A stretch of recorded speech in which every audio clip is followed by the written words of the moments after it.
Welcome to KVR news 9 బులెటిన్లో ముందుగా headlines చూద్దాం. తప్పు చేయలేదు, తల వంచేది లేదు బీఆర్ఎస్ వర్కింగ్ ప్రెసిడెంట్ కేటీఆర్.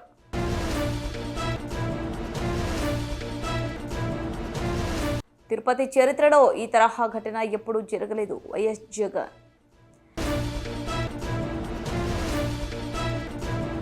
పర్ణశాలలో వైభవంగా ఉత్తర ద్వార దర్శనం.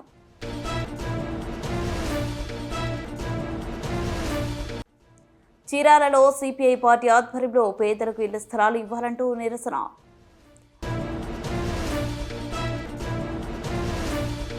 మాన్యం జిల్లా ఏజెన్సీలో గిరిజన తెగ కువీ డాన్స్. ఈ ఒక్క కేసే కాదు, 100 కేసులు పెట్టిన పోరాటం ఆపబోమని, ప్రతినిత్యం ప్రజా సమస్యలపై ప్రశ్నిస్తూనే ఉంటామని బీఆర్ఎస్ వర్కింగ్ ప్రెసిడెంట్ కేటీఆర్ తేల్చి చెప్పారు. ఫార్ములా ఈ రేసులో అరపైసా అవినీతి కూడా జరగలేదు, నేను ఎలాంటి తప్పు చేయలేదు, ఎవరికీ తల వంచేది లేదు అని స్పష్టం చేశారు. ఏసీబీ కార్యాలయంలో విచారణకు వెళ్లే ముందు హాజరైన తర్వాత మీడియాతో అనంతరం తెలంగాణ భవన్లో పెద్ద సంఖ్యలో తరలి వచ్చిన మాజీ మంత్రులు, ఎమ్మెల్యేలు, ఎమ్మెల్సీలు, మాజీ ఎమ్మెల్యేలు పార్టీ ముఖ్యులతో కలిసి విలేకరులతో మాట్లాడారు. ఏసీబీ అడిగిన ప్రతి ప్రశ్నకు సమాధానం చెప్పినాం, మళ్లీ ఎన్నిసార్లు పిలిచినా వెళ్లేందుకు సిద్ధమని చెప్పారు. గతంలో ఓటుకు నోటు కేసులో అడ్డంగా దొరికిపోయి జైలుకు వెళ్లొచ్చిన సీఎం రేవంత్ రెడ్డి పైశాచిక ఆనందం కోసమే నన్ను జైలుకు పంపేందుకు కుట్రలు చేస్తున్నారు. ఆయన బెదిరింపులకు కేసీఆర్ సైనికులెవరూ భయపడబోరు అని స్పష్టం చేశారు. తాను హైదరాబాద్ ఇమేజ్ ను అంతర్జాతీయ స్థాయికి తీసుకువెళ్లేందుకు, తెలంగాణను ఎలక్ట్రిక్ వాహనాలు తయారీ కేంద్రంగా మార్చేందుకే ఫార్ములా ఈ కారు రేస్ ను ఇక్కడికి తెచ్చానని వివరించారు. Thank you.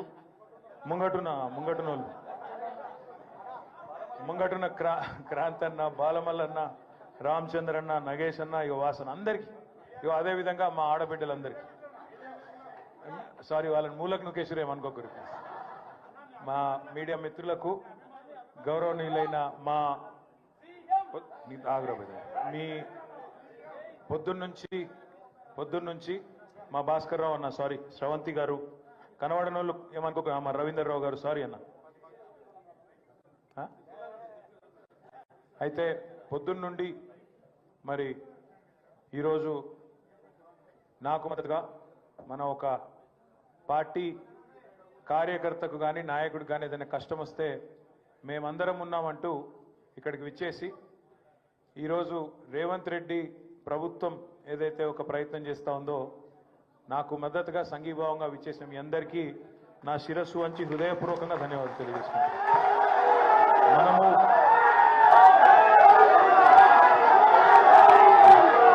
గత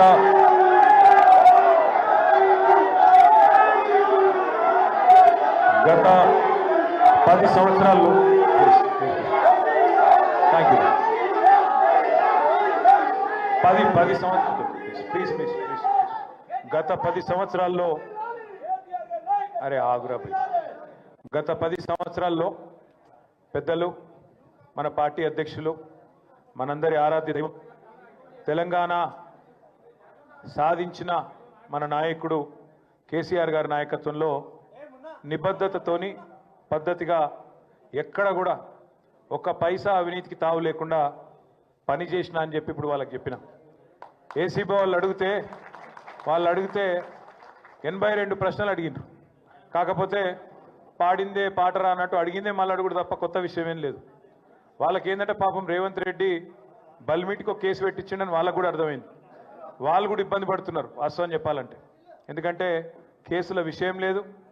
వీడికెళ్ళి ఫార్ములా ఈ రేస్ అనే ఒక ఈవెంట్ని హైదరాబాద్నే ఉంచాలి, కష్టపడి తెచ్చినాం ఇండియాకు, మొదటిసారి భారతదేశానికి, ఇక్కడనే ఉండాలి, ఇక్కడ ఉంటేనే మన రాష్ట్రానికి పెట్టుబడులు తెచ్చుట్లు కానీ భవిష్యత్తులో ఎలక్ట్రిక్ వాహనాలకు హైదరాబాద్ను, తెలంగాణను ఒక ప్రధానమైన స్థావరంగా ప్రపంచంలో తయారు చేయాలనే ఒక విజన్తో చేసిన పని తప్ప ఇలా పైసలు, అవినీతి అలాంటి గలీజు పనులు రేవంత్ రెడ్డి చేస్తారు తప్ప మేము చేయము, మాకు ఆ కర్మ పట్టలేదు అనే మాట కుండబద్దలు కొట్టినట్టు వాళ్ళకి చెప్పిన. మీరు ఎన్నిసార్లు పిలిచినా, ఎన్నిసార్లు రమ్మన్నా వస్తా, నాకేం ఇబ్బంది లేదు, తప్పకుండా వస్తా, మీకు విచారణకు పూర్తిగా సహకరిస్తా అని కూడా చెప్పిన. దాంతోపాటు వారికి ఇంకొక విజ్ఞప్తి కూడా చేసిన. సరే కేసు పెట్టినరు, విచారణ చేస్తున్నారు, పర్వాలేదు, ఇట్లాంటి కేసులు ఇంకొక 100 పెట్టినా ఎదుర్కొంటాం.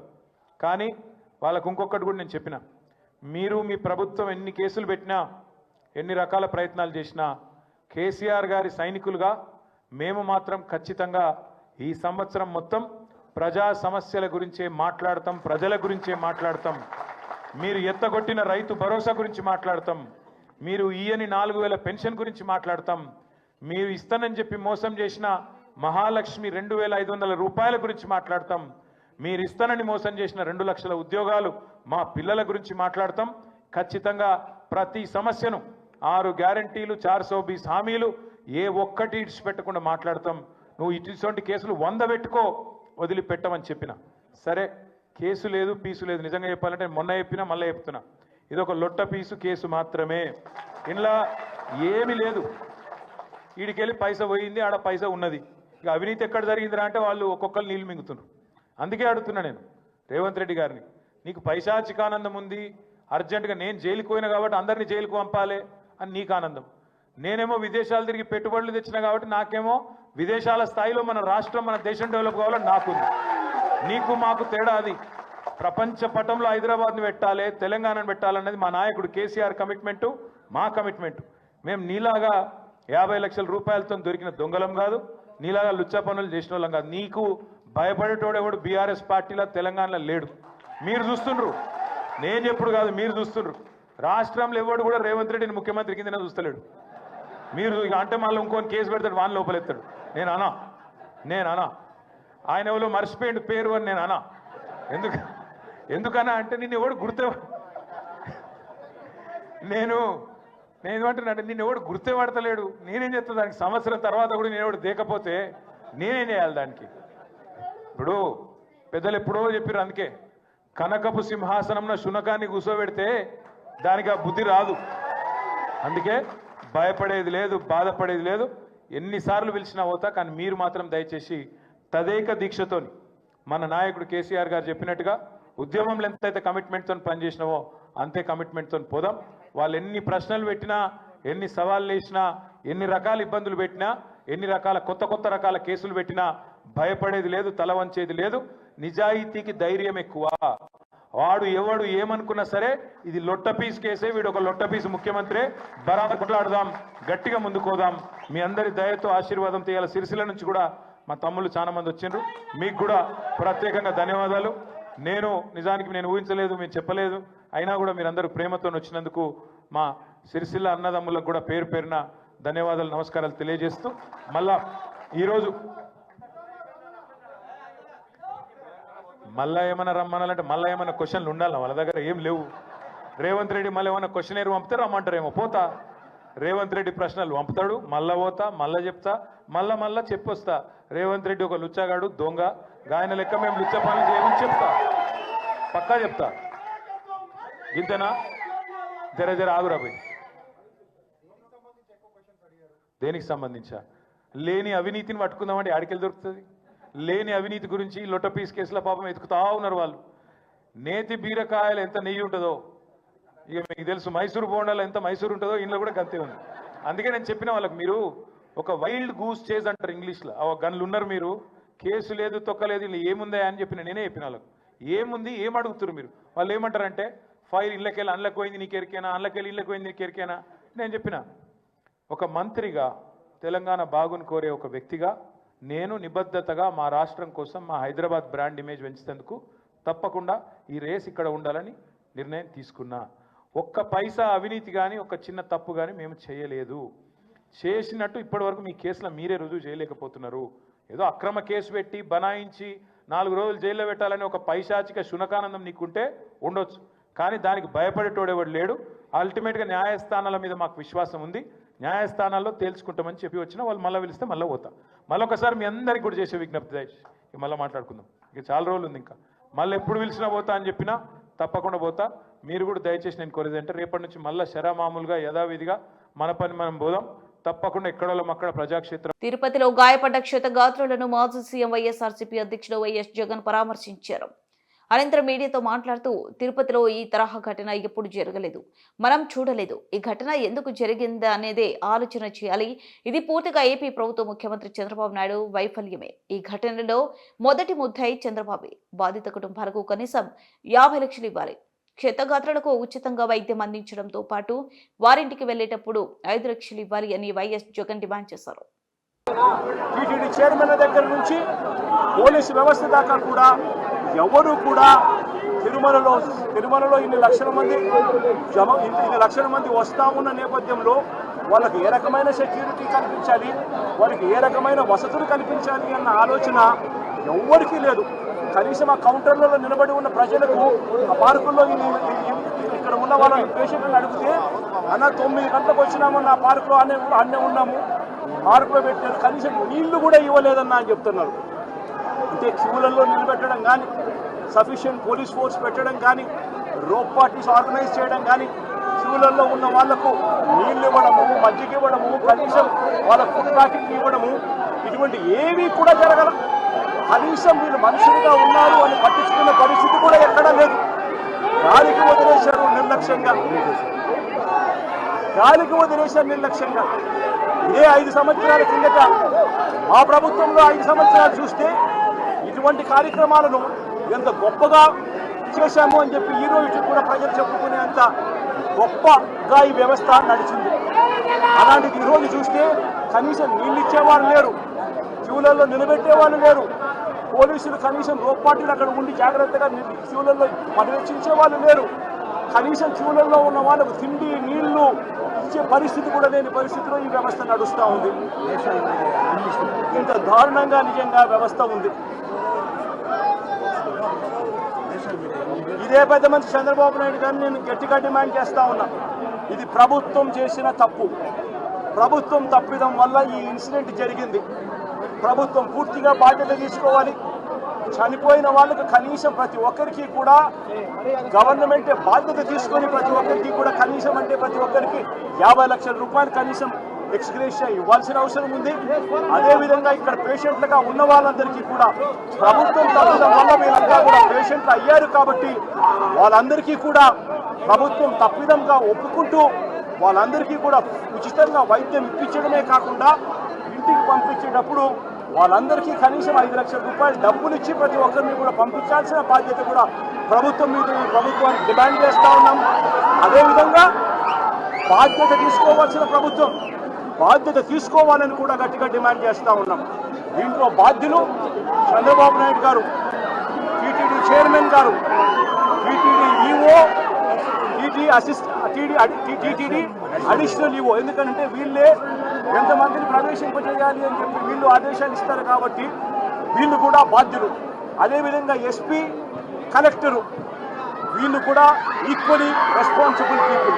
మొత్తం పోలీస్ డిపార్ట్మెంట్ను లేకుండా చేసి పోలీస్ డిపార్ట్మెంట్ పలసగా దక్షిణ అయోధ్యగా పేరుగాంచిన భద్రాచలం దేవస్థానం అనుబంధ పర్ణశాల సీతారామచంద్ర స్వామి వారి ఆలయంలో వైకుంఠ ఉత్తర ద్వారం దర్శనం వైభవంగా జరిగింది. ముక్కోటి పండుగ సందర్భంగా అధ్యయన ఉత్సవాలలో భాగంగా 9 రోజుల పాటు వివిధ రూపాలలో శ్రీ సీతారామచంద్ర స్వామి వారు భక్తులకు దర్శనమివ్వగా ముక్కోటి ఉత్సవాలలో 2 ముఖ్యమైన ఘట్టాలలో ఒకటి గురువారం సాయంత్రం పవిత్ర గోదావరి నదిలో తెప్పోత్సవం నిర్వహించగా భక్తులు అత్యంత పవిత్రంగా భావించే వైకుంఠ ద్వార దర్శనం శుక్రవారం తెల్లవారుజామున జరిగింది. ఆలయ అధికారులు పర్ణశాల ఆలయానికి ఉత్తర ద్వారం వద్ద ప్రత్యేక మండపాన్ని ఏర్పాటు చేసి సీతారామచంద్ర స్వామి వార్ల విగ్రహాలను ఆసనింపజేసి శుక్రవారం తెల్లవారుజామున 5 గంటలకు భక్తులకు ఉత్తర ద్వార దర్శనం కల్పించారు. ఈ మహత్తర భాగ్యాన్ని చూసి మోక్షం పొందాలని తెల్లవారుజామున భక్తులు అధిక సంఖ్యలో భక్తులు పర్ణశాల ఆలయానికి చేరుకున్నారు. సీతారామచంద్ర స్వామి వార్లను కనుడారా తిలకించి మనసారా పులకించి జై శ్రీరామ్ అంటూ రామనామం జపించారు. ఈ సందర్భంగా ఆలయ అధికారులు ఏర్పాటు చేసిన ప్రసాదాలను భక్తులు స్వీకరించారు.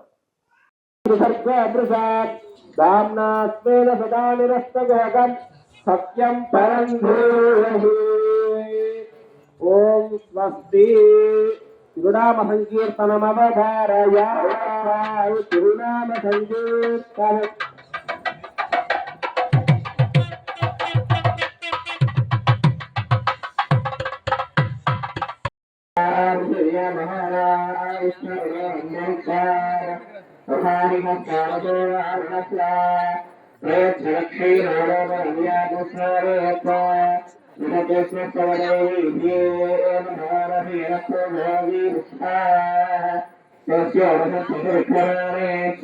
బాపట్ల జిల్లా చీరాలలో సిపిఐ పార్టీ ఆధ్వర్యంలో పేదలకు ఇళ్ల స్థలాలు ఇవ్వాలంటూ నిరసన ప్రదర్శన నిర్వహించారు. ఆ పార్టీ నాయకులు బత్తుల శ్యాముల్, మేడ వెంకట్రావు, అచ్యుతుని బాబురావు, రామేశ్వరం కుమార్ తదితరులు. ఈ సందర్భంగా బత్తుల శ్యాములు మాట్లాడుతూ, గత ప్రభుత్వంలో అర్హులైన పేద ప్రజలకు ఇళ్ల స్థలాలు అందలేదు. ప్రస్తుత ప్రభుత్వం ఎన్నికల్లో హామీ ఇచ్చిన విధంగా అర్హులైన పేద ప్రజలకు పట్టణాల్లో కానీ పల్లెల్లో కానీ 2 నుండి 3 స్థలాల సెంట్లు భూమిని ఇవ్వాలి. ఇది కూడా ప్రస్తుత ప్రభుత్వం ఇచ్చిన హామీని అని చెప్పారు.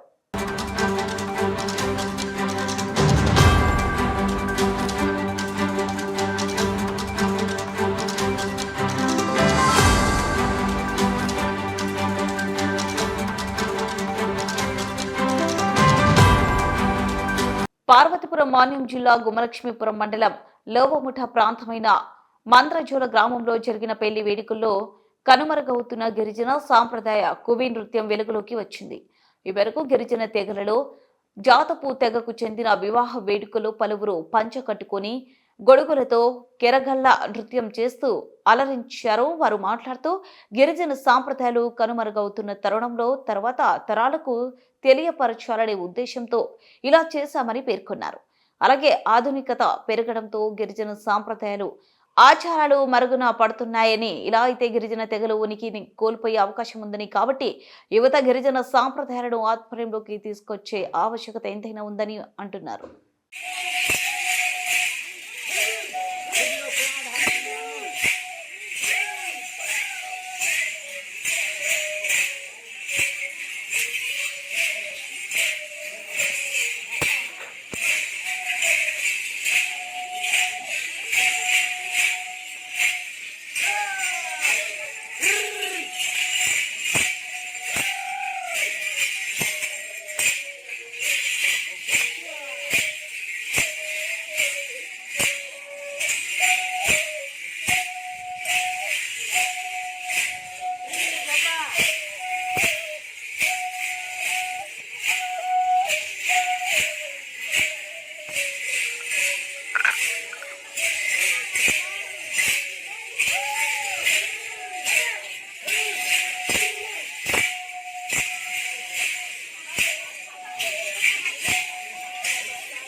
బులెటిన్ ముగించే ముందు హెడ్లైన్స్ మరోసారి. తప్పు చేయలేదు, తల వంచేది లేదు బీఆర్ఎస్ వర్కింగ్ ప్రెసిడెంట్ కేటీఆర్.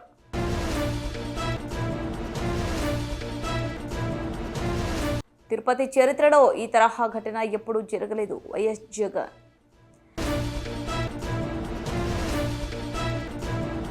పర్ణశాలలో వైభవంగా ఉత్తర ద్వార దర్శనం.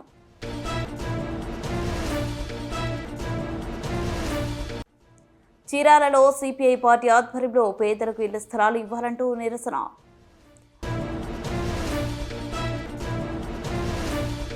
మాన్యం జిల్లా ఏజెన్సీలో గిరిజన తెగ కువీ డాన్స్.